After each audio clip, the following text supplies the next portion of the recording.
श्री गणेशाय नमः। श्री उमामहेश्वराभ्यां नमः।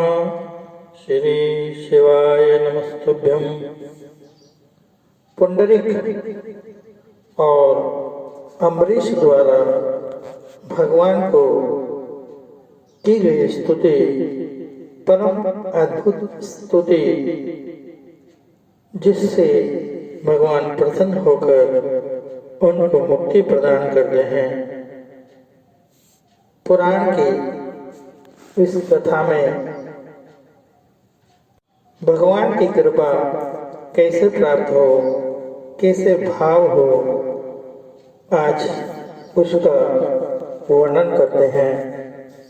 जैमिनी जी कहते हैं कि उन दोनों के मन में, अर्थात पुंडरीक और अम्बरीश के मन में निर्वेद खेद एवं वैराग्य का उदय हुआ, तो वे कुसंग छोड़कर मन ही मन भगवान विष्णु का ध्यान करते हुए तथा शुद्ध आहार और व्रत का पालन करते हुए कुछ समय में भगवान पुरुषोत्तम के नीलाचल निवास पर पहुँचे। वहाँ तीर्थराज के जल में विधि पूर्वक स्नान करके वे मंदिर के दरवाजे पर खड़े हो गए और साष्टांग प्रणाम करके भगवान का निरीक्षण करने लगे। परंतु उस समय उन्हें भगवत विग्रह का दर्शन नहीं हुआ। तब चिंता से व्याकुल होकर उन्होंने भगवान का दर्शन जब तक न हो जाए तब तक के लिए अनशन आरंभ किया और भगवान के पापनाशक नामों का कीर्तन करने लगे। तीसरी रात्रि में उन्हें एक ज्योति का दर्शन हुआ। तत्पश्चात वे पुनः 3 दिनों तक धैर्य पूर्वक उपवास करते रहे। इस प्रकार जब 7वीं रात्रि आई तब उन्हें भगवत स्वरूप का दर्शन हुआ। उनके भीतर दिव्य ज्ञान प्रकट हुआ और वे पाप से छूटकर साक्षात भगवान जगन्नाथ का दर्शन करने लगे। भगवान के हाथों में शंख, चक्र और गदा विराजमान थे। वे दिव्य वस्त्राभूषणों से विभूषित थे। उन्होंने अपने चरण कमलों को रत्नमयी पादुका के ऊपर रखा था। खिले हुए कमल के समान विशाल नेत्र शोभा पा रहे थे। मुख पर प्रसन्नता छाई हुई थी। बाईं ओर श्री लक्ष्मी जी विराजमान थे। आगे खड़े होकर भगवत स्वरूप का ध्यान करने वाले प्रहलाद आदि वैष्णवों को, जो कि भगवान का चित्त अपनी ओर आकृष्ट कर रहे थे, भगवान श्री हरि मानो अपने श्री विग्रह में धारण कर रहे थे। वक्षस्थल पर शोभा पाने वाली कौस्तुभ मणि में प्रतिबिंबित हुई देवता आदि के द्वारा मानो भगवान अपनी विश्वमय मूर्ति का प्रकाश कर रहे थे। इस प्रकार भगवान की झांकी करके वे ब्राह्मण और क्षत्रिय क्षण भर में सब विद्याओं के पारंगत विद्वान हो गए। उन्होंने 3 बार देवेश्वर विष्णु की परिक्रमा करके दोनों हाथ जोड़कर उन्हें साष्टांग प्रणाम किया और अत्यंत प्रसन्न होकर स्तुति प्रारंभ की। पुंडरीक बोले, जगदादा, आपको नमस्कार है। आप सृष्टि, पालन और संहार के कारण है। परमात्मना नारायण, आप सबको शरण देने वाले हैं। आपको नमस्कार है। एकमात्र आप ही परमार्थ है। उत्पत्ति और नाश आदि विकार आपसे सर्वथा दूर है। ध्यान रूपी नेत्रों से देखने वाले महात्मा आपको नित्यानंद स्वरूप मानते हैं। आप चैतन्य मात्र संपूर्ण जगत के स्वामी, सबके अधिष्ठान तथा पर से भी परे हैं। आपका स्वरूप अत्यंत निर्मल है। मूढ़ हृदय वाले मनुष्य आपको कैसे जान सकते हैं? नाथ, मैं अत्यंत दीन होकर आपकी शरण में आया हूँ। मुझ पर दया कीजिए। मैं अज्ञानी, पापाचारी तथा संसार समुद्र में डूबा हुआ हूँ। मेरा उद्धार कीजिए। ब्रह्मांड में आपके समान दूसरा कौन बंधु है जो अपने स्वार्थ की अपेक्षा न रखकर दीनों और अनाथों पर दया करता हो, जो मूढ़, योग और क्षेम की इच्छा रखकर अनायास ही मोक्ष प्रदान करने वाले आपकी उपासना करते हैं। वे आपकी माया से मोहित हैं। जगन्नाथ, अक्षमात लिया हुआ आपका नारायण नाम धर्म, अर्थ, काम और मोक्ष चारों पुरुषार्थों की सिद्धि अकेले ही कर देता है। नाथ, संसार सागर में डूबे हुए लोगों के लिए एकमात्र आप ही शरण हैं। आप अनन्य भक्ति से चिंतन करने पर ज्ञान रूपी नौका पर आरूढ़ हो करुणा की पतवार हाथ में लेकर अचेतन प्राणी को संसार समुद्र के दूसरे पार पहुंचाने में अकेले ही समर्थ है। भगवान, मुझे अपने चरण कमलों के प्रति दृढ़ भक्ति प्रदान कीजिए, जिससे मैं इस अत्यंत दुस्तर भयंकर संसार सागर के पार हो जाऊं। धर्म, अर्थ और काम इस त्रिवर्ग का सेवन केवल मंदबुद्धि पुरुष ही करते हैं। ये तीनों बहुत क्षुद्र है और अहितकर एवं अल्प सुख प्रदान करने वाले हैं। अतः इनसे मेरा कोई प्रयोजन नहीं है। मुझे तो आप अब अपने युगल चरणारविंदों की चिंतन में से बड़े ही घनीभूत आनंद के समुद्र में अवगाहन करने की आज्ञा दीजिए। इस प्रकार स्तुति करके ब्राह्मण पुंडरीक अश्रु गदगद वाणी से त्राहि कृष्ण की पुकार लगाते हुए भगवान जगन्नाथ के चरण कमलों में गिर पड़े। तत्पश्चात क्षत्रिय कुमार अम्बरीश ने उठकर हाथ जोड़े हुए इस प्रकार स्तवन किया। अम्बरीश बोला, देव सर्वात्मना, मुझ पर प्रसन्न होइए। आपके मस्तक और भुजाएं असंख्य हैं। नासिका, नेत्र और हाथ पैरों की भी कोई संख्या नहीं है।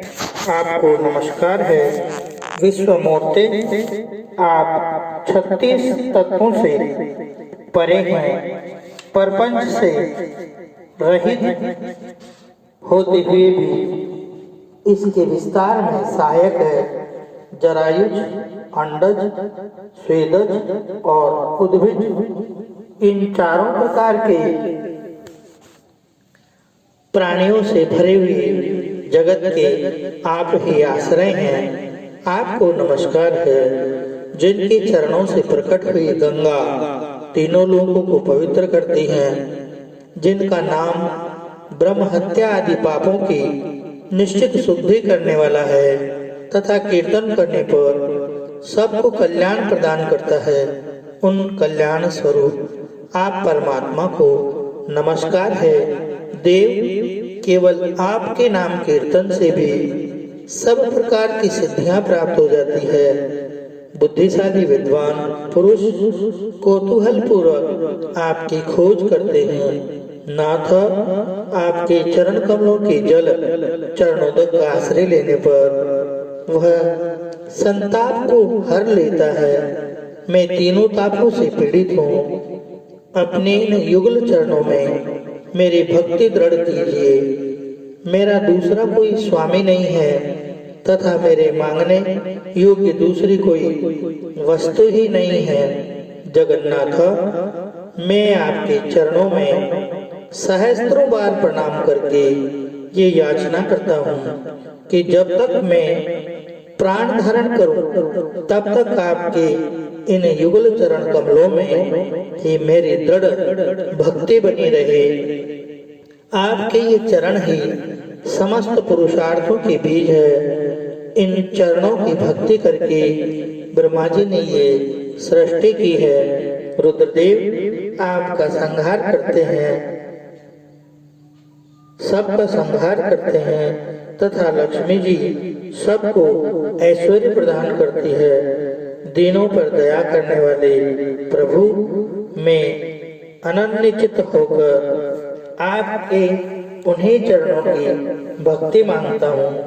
अनादि अविद्या की इस दुस्तर एवं सुदृढ़ पंख में डूबकर मैं कोई आश्रय न मिलने के कारण नष्ट हो रहा हूँ। जगन्नाथ, इससे मेरा उद्धार करने के लिए आपकी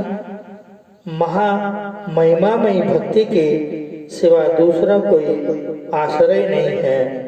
आपकी भक्ति को छोड़कर कोई भी साधन प्राणियों का उद्धार करने में समर्थ नहीं है। स्वामी, आपके अतिरिक्त दूसरा कोई मुझे शरण देने वाला नहीं है। प्रभु, मुझ शरणागत पर कृपा कीजिए। इस प्रकार स्तुति करते हुए अम्बरीश भगवान जगन्नाथ के चरण कमलों के समीप प्रभु प्रसन्न होइए, प्रसन्न होइए, ऐसा बार बार कहकर दंड की भांति गिर पड़ा।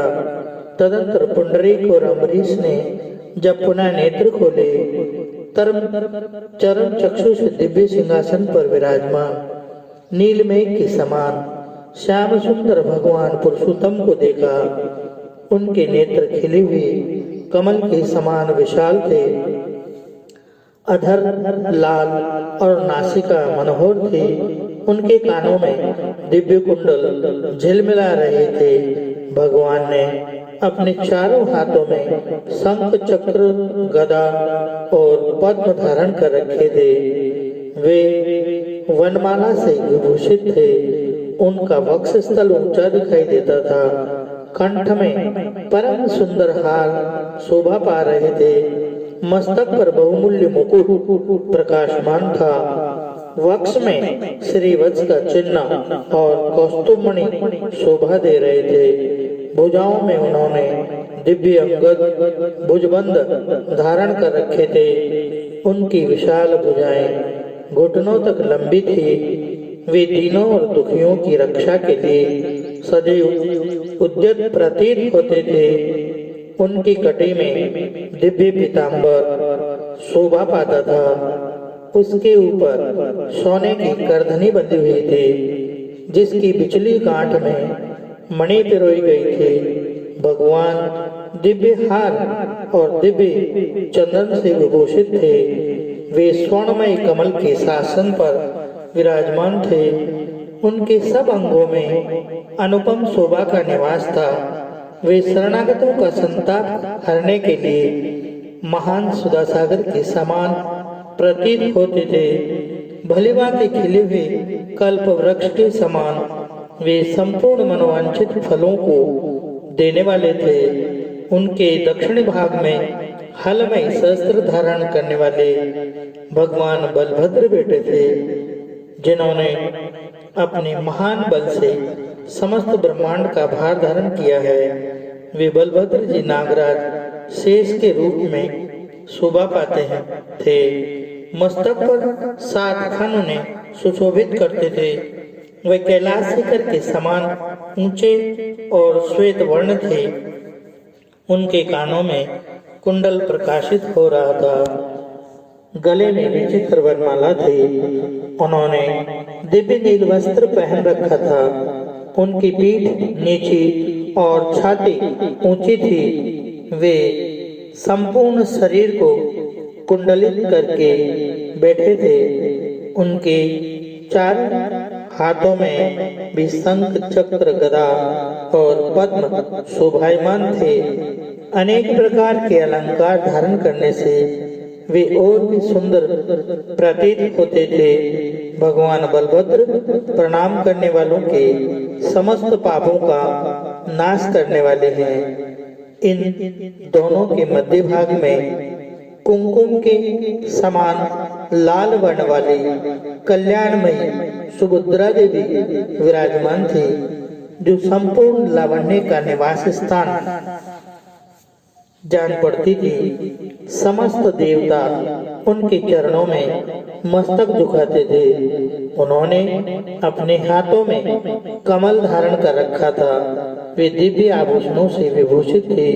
सुभद्रा जी भी शरणागतों के लिए कल्प वृक्ष हैं, समस्त पापों का नाश करने वाली हैं तथा संसार समुद्र में डूबे हुए मनुष्यों को पार उतारने वाली और देवताओं को उतारने वाली है।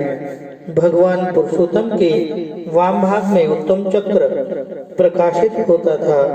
श्रेष्ठ काष्ठ से निर्मित तथा स्वर्ण के संयोग से परम उज्ज्वल 4 स्वरूपों में स्थित भगवान पुरुषोत्तम का प्रातःकाल का दर्शन करके उन ब्राह्मण और क्षत्रिय कुमारों ने अपने परिश्रम को सार्थक माना और पूर्वोक्त स्वप्न लीला का स्मरण करके वे बड़े विस्मय को प्राप्त हुए और सोचने लगे, यह काष्ठ की प्रतिमा नहीं, यहाँ तो साक्षात ब्रह्म प्रकाशमान है। उस समय उन्होंने यज्ञ सभा में आए हुए ब्राह्मणों की बात पर पूर्ण विश्वास किया और आपस में कहा हम दोनों महापात के क्रमशः यम यातना भोगने के अधिकारी और कहाँ देवताओं से सेवित भगवान विष्णु का दर्शन। हम तो निरे मूर्ख थे, इस समय 18 विद्याओं में प्रवीण हो गए हैं, इसलिए ये भ्रम नहीं वास्तविक ज्ञान है।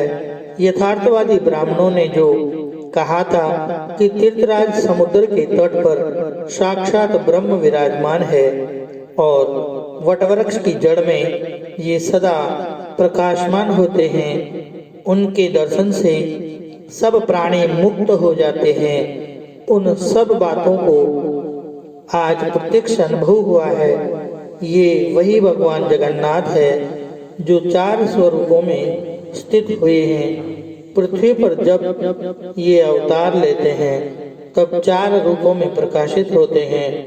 अब हम दोनों जब तक प्राण धारण करेंगे इन्हीं के समीप रहेंगे, क्षुद्र कामनाओं से मुंह मोड़कर अन्यत्र जाने का नाम भी न लेंगे। ऐसा निश्चय करके वे दोनों भगवान विष्णु के भजन में तत्पर हो गए। सदा नारायण का नाम जपते हुए उन्होंने मोक्ष प्राप्त कर लिया। ये पापनाशक चरित्र अत्यंत गोपनीय है। इस तीर्थ के प्रसंग से मैंने इसका वर्णन किया है। जो मनुष्य पुंडरीक और अम्बरीश के इस चरित्र को सुनते और कहते हैं वे परम आनंद के साथ भगवान विष्णु के परम धाम को प्राप्त होते हैं।